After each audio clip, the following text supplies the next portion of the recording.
Good morning. It's Tuesday, April 5th, 2022. I'm John Caro. This is Eric Sapanik, and this is the Gold Spot.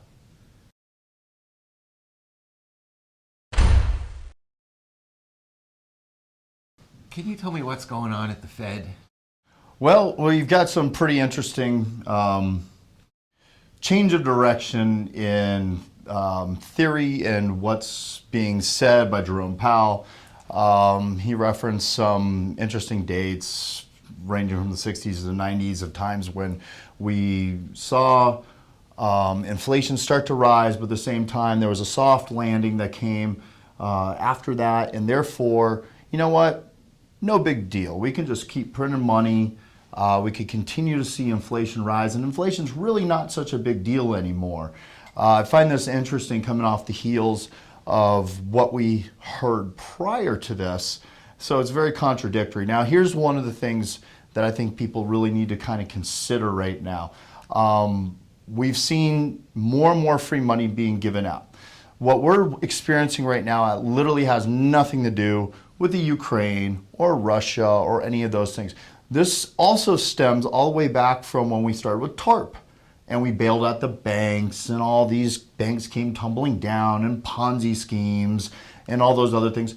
No one ever got in trouble for that other than Bernie Madoff. He was the only guy that really went to jail for a Ponzi scheme. And then on top of that, now we're seeing that the new bailout seems to have had a few more repercussions.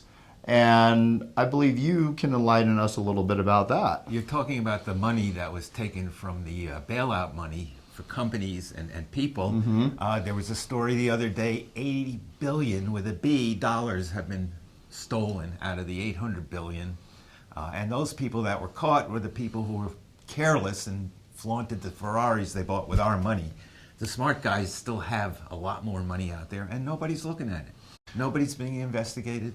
Nobody's going to jail. Really, I mean, it has not really. It's hit maybe, I've seen maybe 2 articles about it online, but really you haven't heard a lot about it. You would think after somebody stole 80 billion with a B that, you know, that would be a bigger deal. Today, billion is pocket money. Right, because trillion's the billion nowadays. And you were commenting this morning on the structure of the Fed. One of the things that I think people need to understand, and listen, I know we keep coming back around to this idea called modern monetary theory. But one thing that's interesting, the Wall Street Journal reported that we have 10.4 Democrats for every 1 Republican that runs the Federal Reserve. So the leftist thinking is at this point in time not only dominating our politics, it is also dominating the Federal Reserve. The idealism that you can print money till the cows come home, and as long as people keep spending, that deficits don't matter, is something that Jerome Powell himself has not adopted yet, but we've already seen him change some direction big time. Well, actions speak louder than words. He has adopted it. He just keeps changing the rhetoric. And if he keeps printing money like this, the cows won't have a home to go to.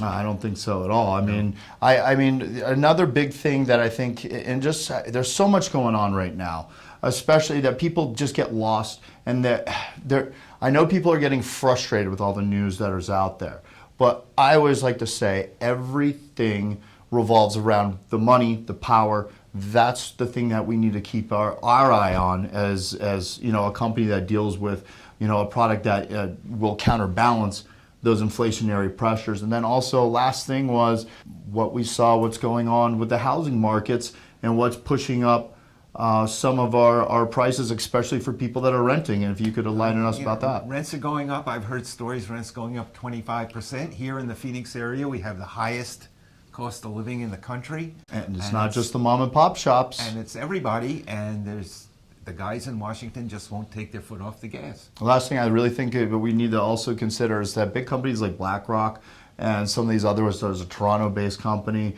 there was a 60-minute special there where you know, they've taken over 2% of the overall properties out there, and they're really kind of controlling the price manipulation of rent.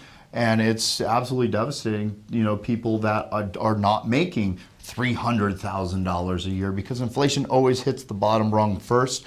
and then works its way up. But it does work out for those that don't have to worry about things like losing money because the government will just bail them out. Well, and $300,000 doesn't buy what it used to. No, not even close. So, Thank you for watching. and we appreciate you coming by. We'll see you next week to back into the gold spot.